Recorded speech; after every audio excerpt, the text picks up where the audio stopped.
The attic hadn't changed in years. Dust settled like a second skin over every old box and forgotten memory. The air smelled of mold and mothballs, thick and quiet like the breath of secrets, too afraid to whisper. Rhea brushed aside a cobweb and stepped onto the creaking wooden floor. She had climbed up here looking for old family photo albums, something to gift her mother on her 50th birthday. But as always, the past had other plans. Pushing aside a broken rocking horse and a stack of torn winter coats, her fingers brushed against the edge of something solid. A small wooden trunk with brass clasps. Locked. But age hadn't been kind to metal. One snap of pressure and the clasp cracked open like a rib cage. Inside were scattered papers, curling at the edges from time. School drawings, messy letters she'd written as a child, and one sealed envelope wrapped in plastic, hidden beneath a pile of baby clothes. Her heartbeat slowed, then picked up again, erratic like something inside her already knew this was not meant to be found. The envelope was old, yellowed with time, but the careful handwriting hadn't faded. For Rhea, to be found when she's ready. Her throat tightened. The handwriting was her father's. Her hands trembled as she slid a finger beneath the brittle seal, trying not to imagine the face she hadn't seen in so long, not outside of photographs. Inside, a 3-page letter waited. It didn't start with "Dear Rhea" or "My daughter." It started with, "If you're reading this now, it means your mother succeeded." Rhea's blood turned cold. She read on, each word like glass under skin. "I never wanted to leave you. You must know that. What they told you, that I was depressed, selfish, or weak, is a story written by someone else. Told by someone who needed me gone. She wasn't always this way, your mother. But power changes people. Control corrupts. And I was the first casualty. Or maybe the last." Rhea reeled, the floor swaying under her knees. What was this? A joke? Some bitter note from a man who couldn't handle life? But there was more. "If you're still reading, it means something inside you already knew. You've seen who she really is, haven't you?" Suddenly her memories began shifting, like puzzles rearranging into horrific clarity. The night her bicycle got stolen after her father fixed it, and her mother replaced it the next day with a brand new one. The arguments behind closed doors, the broken glass, the bruises on her father's arms he never explained, the time he cried in the kitchen, and her mother told her, "Don't look at weakness, it's not for children." Rhea sat there, under the weight of the attic and truth, the letter shaking in her hands. For 14 years, she'd believed her father had taken his life, but the letter whispered something else. Her mother may have taken it from him, and something cold settled into Rhea's chest. Not sadness, but a seed of suspicion, of anger, of truth, begging to be known. And as the last line of the letter read, "Rhea, I'm sorry, but she's coming for you next." Wind whistled through a crack in the roof, like a breath held too long was finally exhaled. And Rhea knew, her life, as she thought it was, just ended in that moment. Sleep never came that night. Rhea lay in bed staring at the ceiling, her mind clawing at every word of the letter, burning a hole on her nightstand. The shadows on her bedroom walls, once familiar, now felt quietly hostile. Like they had been watching her all along, waiting for her to know. Her mother, Ira, was asleep in the next room, or so she hoped. The silence of the house wasn't peaceful anymore. It was loaded, still, breathing. Rhea reached again for the letter. Her father's penmanship, though shaky, remained deliberate, like he had written it in fear, but with purpose. She memorized the crack of his words. She needed a story where I was the villain, because otherwise someone might start asking who actually pulled the trigger. Rhea's fingers dug into the sheets. She used to think memory was a reliable thing, a photo album you could flip through at will. But now Each memory of her father returned like a shattered mirror, corners sharp and reflecting something she hadn't dared to see then. She remembered once, as a child, waking to muffled yelling downstairs. She'd crept halfway down the staircase, gripping the balusters with small hands. What she saw had never made sense until now. Her father on his knees, crying, her mother above him, cold, quiet, holding a wineglass like a scepter. He reached for her hand. She stepped back. Back then, everyone said her father was fragile, that he had always struggled. That's what her mother told well-meaning neighbors with their tilted heads and soft voices. She even stood at his funeral, holding Rhea's hand, whispering, "You're my reason for staying alive." But now, with her father's voice whispering between every memory, those words tasted bitter. She found herself tearing through the house the next day under the excuse of summer cleaning. But what she was doing wasn't cleaning, it was digging. In the storage room beneath the stairs, she found an old photo frame with a picture from her graduation she never remembered taking. It was too perfect, smiles too wide, glass unsmudged. When she removed the frame from the wall, a folded piece of paper fell from behind it. Her breath caught, her hands shook. A second letter. "If you're reading this one, then you're drawing closer. Good. Come to my garden." She didn't need any more convincing. The garden behind their house hadn't changed since her childhood. Her father had carved wooden benches, hung wind chimes, and planted an entire section Rhea once called her tiny jungle. She knelt in the far corner, where a half-dead fern now drooped. Digging gently with her hands, she hit something metallic. A rusted half-box. Inside, a crumpled notebook sealed in plastic wrap, and a voice recorder, old and dusty. When she pressed play, a tinny broken voice emerged. "They think I'm invisible. They think if you silence someone long enough, they disappear. But my voice is in the walls. Rhea, remember me. Not what they told you I was. Remember how I tucked you in, how I sang the Beatles when you cried after school. If I vanish, let me live here, in you." The tape crackled. Then, she said if I ever tried to leave, she'd take you from me. That you'd grow up hating me. That she'd make you call me a monster. And you did. I don't blame you. I hope someday you listen to this, instead. Rhea sobbed, quiet and hollow. She remembered the night after her father died, how her mother had calmly handed her a stack of drawings and said, "We'll put those away now. It'll hurt less if you stop remembering." She had obeyed. Now, Rhea knew what that really was. It wasn't a mother's kindness. It was erasure. She whispered to herself, hands clenching around the recorder, "I remember him now." And it was only the beginning. The next morning, sunlight streamed through the windows like nothing had changed. Birds chirped, the kettle whistled, and her mother stood at the stove, flipping parathas like any ordinary day. But for Rhea, nothing was ordinary anymore. Every word Ira spoke felt staged, every smile rehearsed. "Beta, your eyes look swollen. Did you stay up binging again?" her mother asked, placing breakfast in front of her. "Yeah," Rhea lied. "Rewatching that old serial. Nostalgia, I guess." Ira laughed gently, sipping her tea. Rhea forced a smile, her stomach churning. She wondered how many mornings like this her father had endured, eating breakfast made by the same hands that mentally butchered him. That day, Rhea left the house under the excuse of meeting a college friend. Instead, she headed toward the only place where the truth might still live, their old neighborhood before they moved here. The one her mother never liked to mention.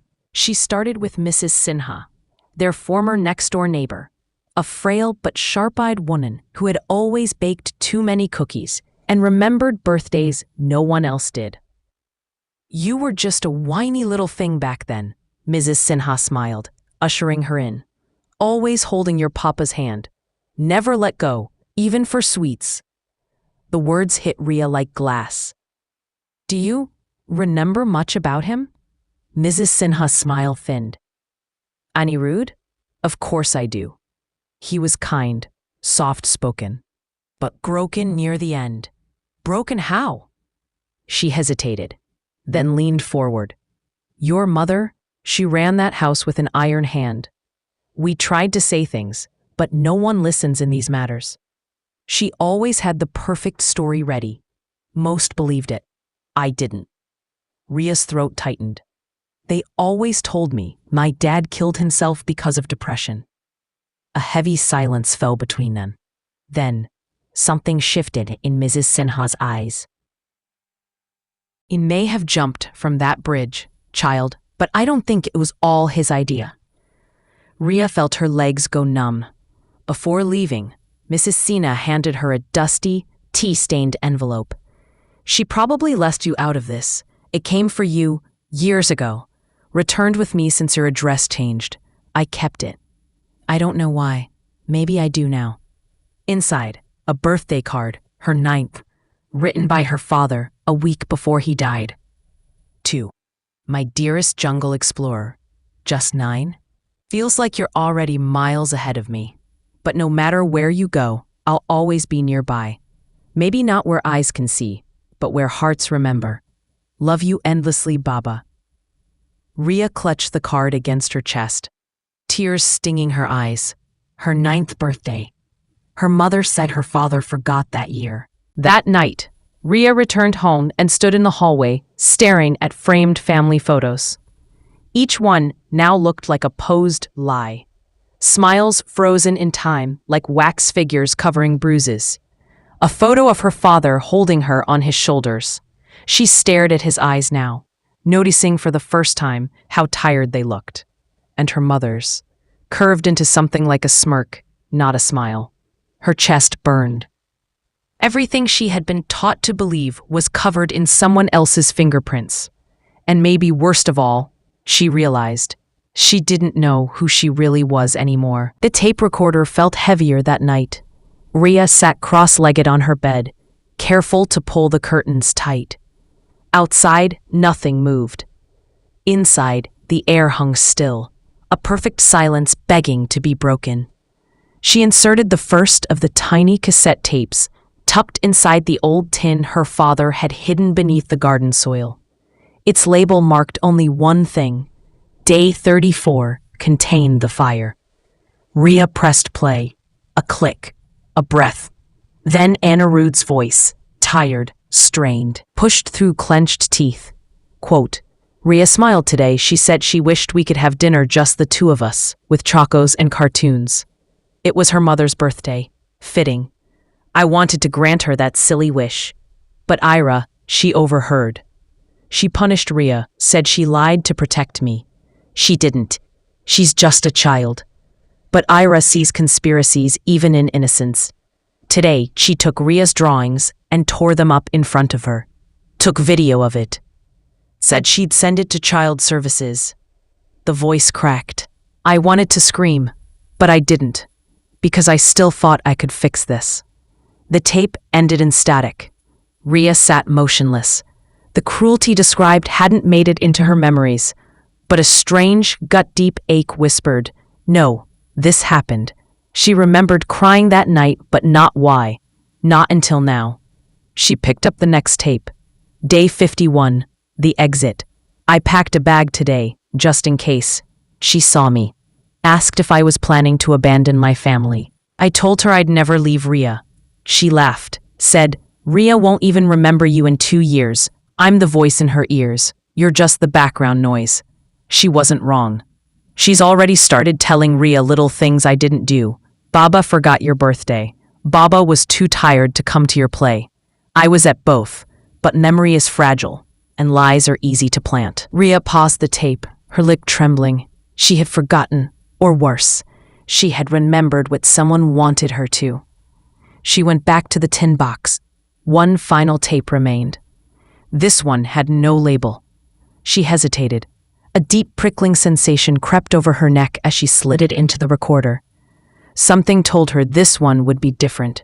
Silence. Then, Ira, if you're listening to this, congratulations. You win. I've made peace with what you've taken. My work, my money, my voice. My daughter, you've rewritten me so well, even I can't recognize myself in the mirror anymore. There's just one problem. I've hidden pieces of myself. You'll never find them all. And maybe, just maybe, one day our daughter will. A pause. A long breath, like fear exhaling. And when she does, I hope she burns you alive with it. Ria dropped the recorder. The floor beneath her seemed to vanish. Her heart knocked against her ribs, like it wanted out. The voice wasn't just a whisper from the past anymore. It was a warning. And suddenly, she felt something. A shift, a coldness, the unmistakable heaviness of being watched. Her gaze slowly drifted to the half-closed bedroom door.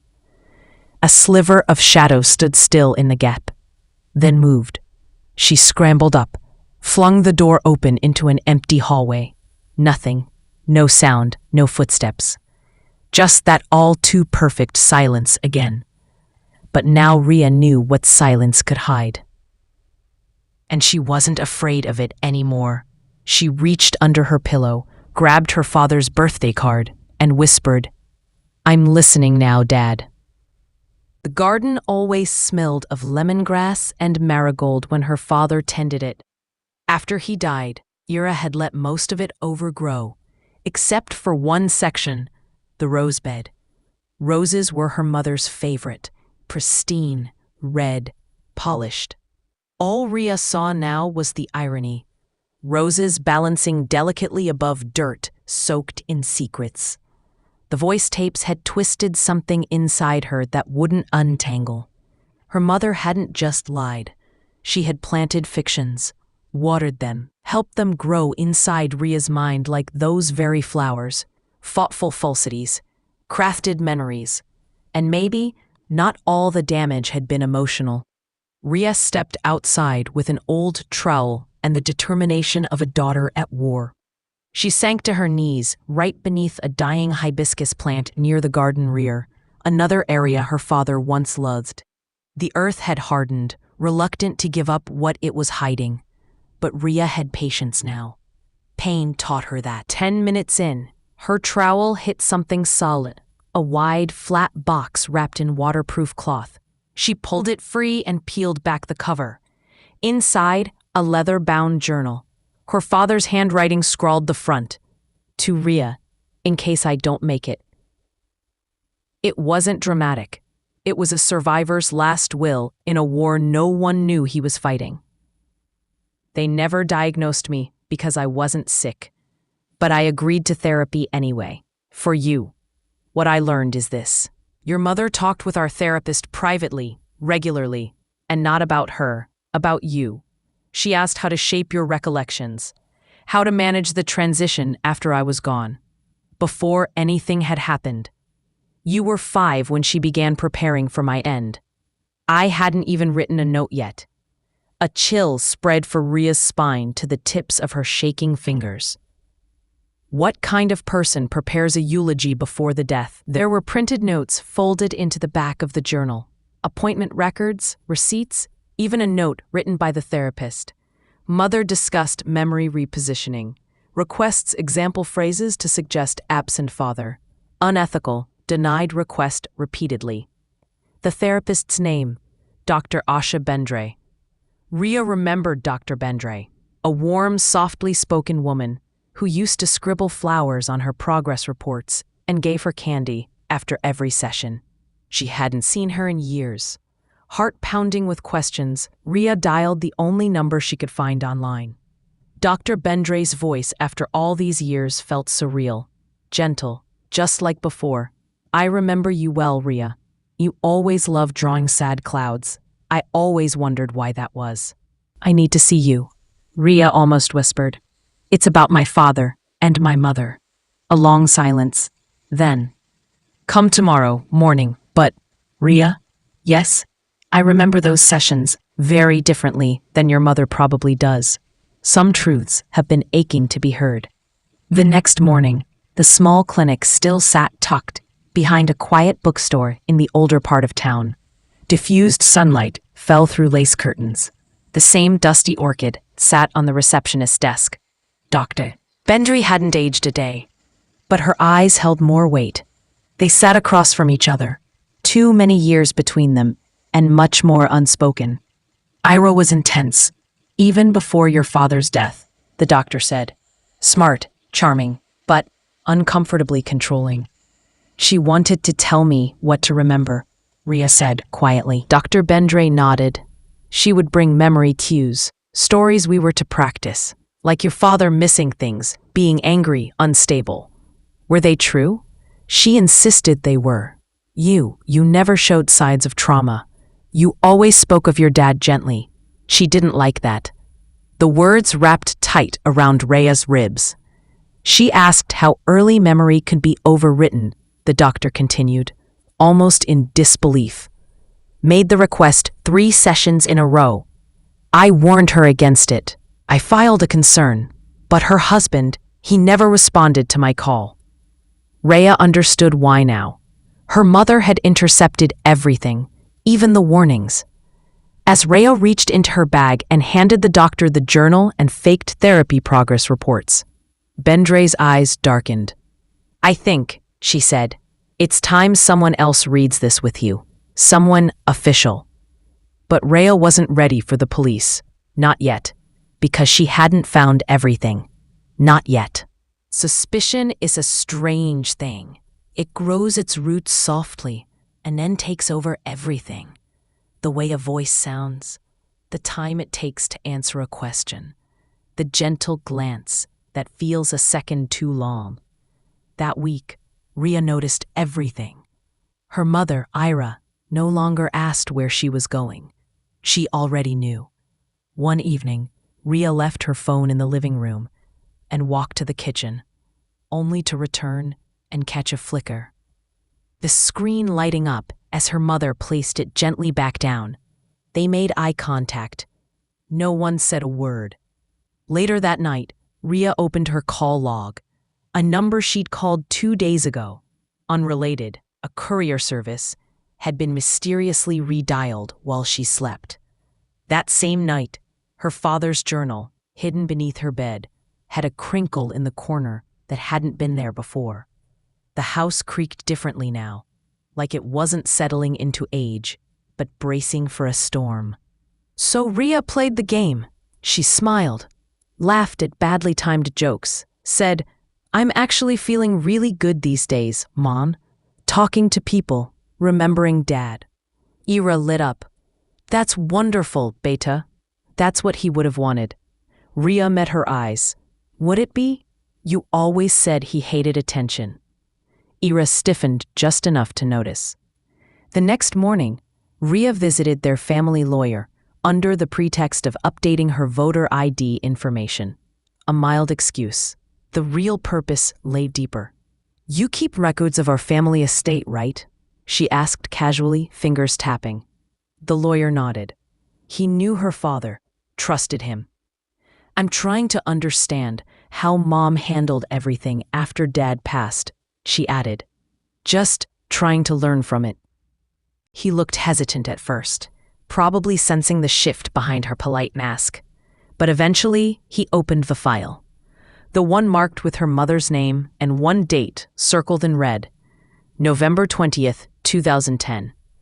5 days before her father's death. I'm surprised she didn't show you this herself, he said. But here, this was signed and witnessed the same week. He slid forward a document. Insurance. A life insurance policy in Anirudh Kapoor's name. Benefiting Ira. The amount? 1 crore. Taken exactly 5 days before his death. Pushed through with expedited approval. Rhea's fingers trembled. Did he do this himself? Technically, yes. But he came in with her. Looked out of it honestly. Said little. She spoke most of the time. Rhea remembered something from her father's journal. She makes the decisions now. I just nod. When Rhea left the office, the ground beneath her feet felt thinner. She walked home slowly, the neighborhood fading into the darkening sky. Every dog barking, every leaf rustling sent jolts to her spine. When she reached the gate, she stopped. Her bedroom light was on, despite no one being home when she left. She entered silently, slipped off her shoes, listened. No footsteps, no rustling, only her breath. She walked to her room door, paused, opened it. Nothing. No mother, no open drawers, no broken lock, except her father's tape recorder, which had been tucked into a locked drawer, now sat perfectly centered on her pillow, playing nothing, except silence, and a single whisper she could swear wasn't from the past. Sweet dreams, Beta. Rhea didn't sleep that night. She lay beneath her blanket, wide-eyed, staring at the ceiling with the tape recorder still by her bed. She hadn't pressed play again. She didn't need to. That single whisper, "Sweet dreams, Beta," wasn't on any of her father's tapes. It wasn't recorded. It was said, recently, by someone who was in her room. And somehow, she already knew who. By morning, her resolve was bone deep. Ira had written a story, but Rhea had the pen now. And there was one last name left to underline: Maya Choksi. Her mother's closest friend once, maybe even her only real one, until she vanished from their lives without warning when Rhea was barely 10. All Rhea had were flashes, loud laughter, Maya's caramel sweet perfume, her father looking uncomfortable around her. Rhea ran a search before breakfast. Maya hadn't gone far, just away. A quiet lane 2 cities over. She made no calls, told no lies. She just left. She didn't tell her mother she was going. It was late afternoon when Maya finally opened the door. Tighter skin, silver at her temples, and shock behind her tired eyes. "Rhea?" she asked, breath catching. "I need to talk," Rhea said, "about them." Silence passed, Maya's expression speaking volumes. Then she stepped aside. "You look just like him, you know." They sat on a worn sofa, with tea no one touched. "Ira doesn't know you're here?" Maya asked. "She will, eventually," Rhea said. "I don't care." Maya exhaled, long and slow. "I was wondering how long it would take before someone came asking." "I found his letters, his tapes," Rhea said. "I know what she did. I know how it broke him. But I don't know how it ended. Not really." Maya looked away, eyes glassy. "People think the worst thing a person can do is kill someone. But I've learned the worst thing is convincing a person they deserve to die, that it would make everyone else happier." She stood, walked to an old drawer, and returned with a photograph. There they were, her parents and Maya, taken only weeks before Anirudh died. And something else. A slip of paper, folded 3 times. "I kept this," Maya said softly. "Your father dropped it during our last meeting. I think he meant for me to keep it." Rhea unfolded it. A note, scrawled, fast, like a man rushing before silence swallowed him. "If anything happens to me, tell Rhea I tried. I tried to leave. She wouldn't let me. I'm not depressed. I'm terrified." Maya tightened her fists. "That night, I saw Ira push him into the wall during a fight. He bled from the forehead. I tried to step in, but she turned on me. Said if I called anyone, she'd say I was obsessed with him. That I seduced him. Said she'd ruin my life." "Did you tell the police?" Rhea asked. "No. I still hate myself for that. But I left. I couldn't breathe. So I ran." For years, Maya carried the guilt Rhea was only beginning to wake up to. "But he was found near the bridge," Rhea added slowly. "They said he jumped." Maya shook her head. "He might have, but she made sure he felt like it was the only door left." That night, Rhea returned to a quiet house. The halls were cleaner than usual. Too clean. Footprints gone. Curtains perfect.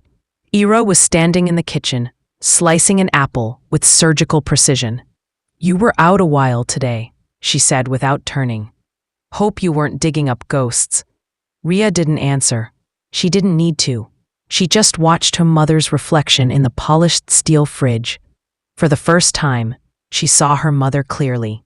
Not as the woman who tucked her in at night, not as the grieving widow, but as the architect of a slow, silent murder.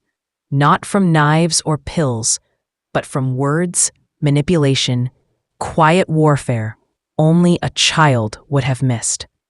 Ira turned and smiled, offering her a slice of apple. Rhea didn't move. The blade glinted in her mother's hand. Trust was dead. But the truth had finally opened its eyes. Truth, it turns out, doesn't whisper. It waits. And when it arrives, it roars. Rhea knew the letters, the tapes, the memories. They were proof, but not the kind courts cared about. If she wanted undeniable evidence, evidence that wouldn't just paint her mother as a manipulator, but as a murderer, she'd need something clearer. She needed a camera, and maybe someone had one. Rhea remembered something from the journal. Neighbor installed security cams last winter. Says it's the only way to keep the teens off his fence. Doubt he knows what those cameras caught that night. It had stuck in her mind because it was dated 5 days before her father's death. Mr. Khurana, the eccentric widow who once lived across the street with 3 cats and a cane collection, had long since moved into an assisted living home. But if his security system had been saved, if the footage still existed, it might show the last hours of her father's life. She visited Khurana's son at the care facility. At first, he was reluctant. Those old systems? Who stores that junk? But when Rhea mentioned the date, his brows furrowed. My dad did back up some of that data once, said he wanted proof if someone ever stole his mail again. Within an hour, Rhea was looking through decades-old surveillance footage on an external hard drive tucked away behind plastic flowers in the family's storage garage. Most of it was mundane: dogs barking, cars backing in, kids throwing rocks. And then, November 20th, 2010, 8:13 p.m. The camera was pointed just slightly toward her side of the street. Not enough to show everything, but enough to catch shadows moving toward the back gate of her house. Her father, still in work clothes, standing near the gate. Her mother follows moments later, purse in hand. Something sharp in her posture. They argue. She moves closer. He backs away. And then she slaps him. Hard. He stumbles, bleeds near the temple, looks directly toward the camera for a moment, eyes wide, almost pleading. Then the feed cuts off as he exits frame toward the side property gate. The timestamp, 8:29 p.m. He was declared dead at 9:50 p.m. beneath the bridge 3 miles away. And Ira? She never mentioned seeing him that evening in her police statement. The camera didn't record the jump, but it documented the last known confrontation, the last physical injury, the last lie scraped open. Rhea's heart raced, hands slick with sweat. Her mother had sworn to everyone, police, friends, even their priest, that she hadn't spoken to Anna Rude that day. This wasn't just about abuse anymore. This was obstruction, manipulation, possible foul play. And this was court admissible. That night, Rhea printed stills from the footage. She added timestamps, notes, marked it all neatly with a confidence she hadn't felt since this began. By midnight, she stood in front of the attic trunk one more time. Her father's old wooden box, a memory she used to fear, now her strongest ally. She placed a new envelope inside, not sealed, not hidden, just waiting. Dear Mom, I know everything. Check the photo frame in the hallway. You'll find the rest. You always told me being clever was in our blood. You were right. Love, Rhea. She smiled.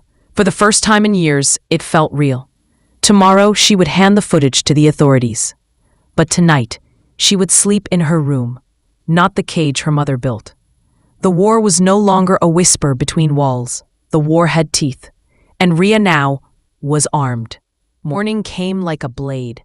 The sun rose warm and golden, but the air inside the house was brittle, like the walls had overheard what was coming. Rhea was already downstairs, calm, sipping her coffee as Ira walked into the kitchen in her pastel cerise. Always serene, always composed. Up early? Ira asked. Big day today? Morning came like a blade. The sun rose, worn and golden, but the air inside the house was brittle, like the walls had overheard what was coming. Ria was already downstairs, calm, sipping her coffee as Ira walked into the kitchen in her pastel cerise. Always serene, always composed. Up early? Ira asked. Big day today? Ria didn't look up. You could say that. There was no trembling in her voice now, no hesitation. She could feel the letter upstairs, still nestled in the attic trunk, the same place where this entire journey began, the one that held her father's message, and now hers. By noon, she placed the second package where she knew Ira would find it next, the hallway photo frame, the one that had always symbolized family. Behind it now was a flash drive, clearly labeled, Play Me.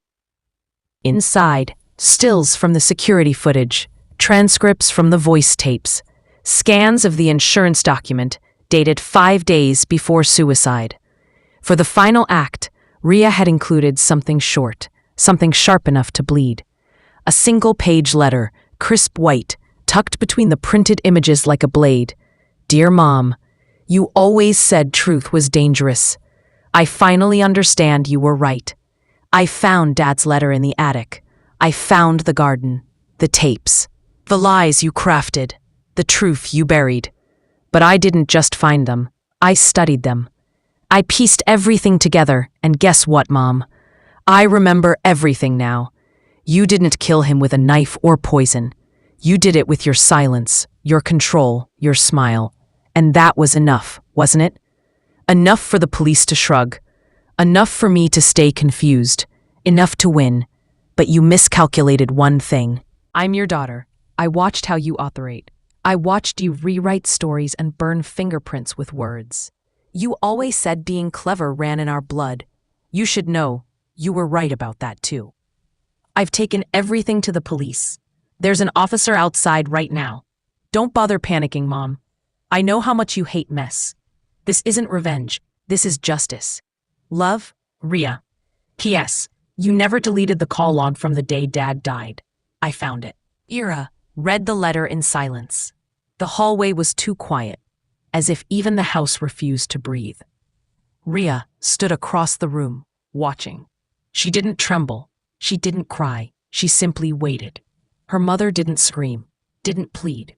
She folded the letter neatly with surgical grace, turned, and for the first time in her life, Ria saw Ira look afraid. Not angry, not threatening, afraid. Footsteps echoed outside. A firm knock. Mrs. Ira Kapoor? Came the voice of the officer waiting at the door. Ira didn't move. Ria walked past her, opened the door herself. She's ready, she said. By evening, Ria stood at the edge of the same attic where this all began. Cool air wrapped around her like memory. Beside her was her father's final letter, well-worn, tear-stained, lovingly preserved. This time, she wasn't hiding it away. She placed it alongside a photo of her and Anarund from when she was 6, both of them covered in mud after gardening, his smile wide and tired. Her arms wrapped around his neck. She whispered into the quiet, I saved your voice, Dad. Now I'll live mine. Justice doesn't arrive like thunder. It trickles in, slow and heavy, like blood from an old wound that never truly healed. It took 3 weeks after Ira's arrest for the official charges to be filed. Not for murder, not yet, but for coercive manipulation, fraudulent insurance gain, and obstruction during a death investigation. It made headlines. Perfect widow accused of orchestrating husband's downfall. Dark roots beneath the garden fence. The Ria Kapoor story. Reporters swarmed their bungalow. Neighbors stared for too long when Ria walked by. Some offered awkward condolences. Others whispered. But none of it mattered.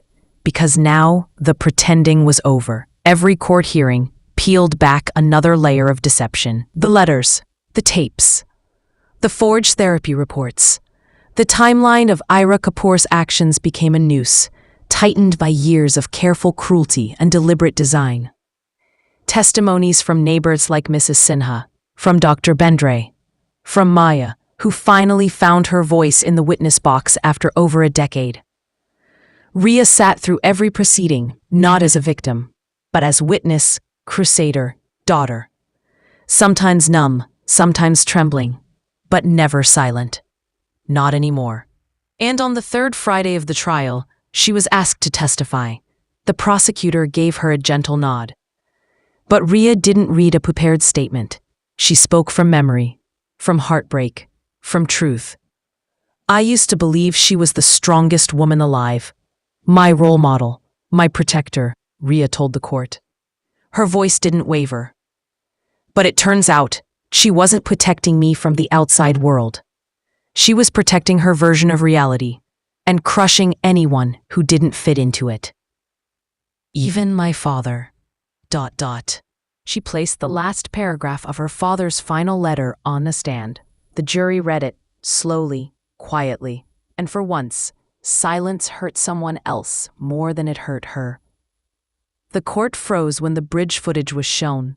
Her father staggering, injured, followed by a woman whose face was hidden, but whose voice had been heard in every courtroom recording since. Tell anyone, Ira's voice echoed from one of the old tapes, and you'll never see your daughter again. You'll be just another sad footnote in her happy life. Understand? Everyone understood now, even the law. A month later, Ira Kapoor was officially indicted for involuntary manslaughter, coercive control leading to suicide, document fraud, and psychiatric manipulation. The process would be long, years perhaps. She wouldn't vanish into a cell overnight, but the mask was gone. She was no longer the grieving widow. She was the accused prisoner of her own design. One chilly afternoon, under a drifting gray sky, Ria stood beside her father's grave, a small, quiet cemetery outside the city. No cameras, no noise, just wind through trees and the sound of leaves brushing against stone. She brought only one thing: a letter, not hidden this time, not sealed in fear. She placed it at the base of the headstone. Dear Dad, I used to think silence was safety, that forgetting you would make me strong. But now, I know, remembering you made me powerful. You weren't weak, you were silenced, and for a long time, so was I. But now, your voice lives inside mine. I heard you, and I made them hear you too. I'm sorry I was late, but I'm here now. Love, your jungle explorer. She smiled through quiet tears, not broken ones this time, but whole, healing ones. Then turned and walked away, rain just beginning to tap softly against the earth. Not as an orphan, not as a victim, but as someone who had finally torn down the house of lies she was born inside of and stepped out into her own life.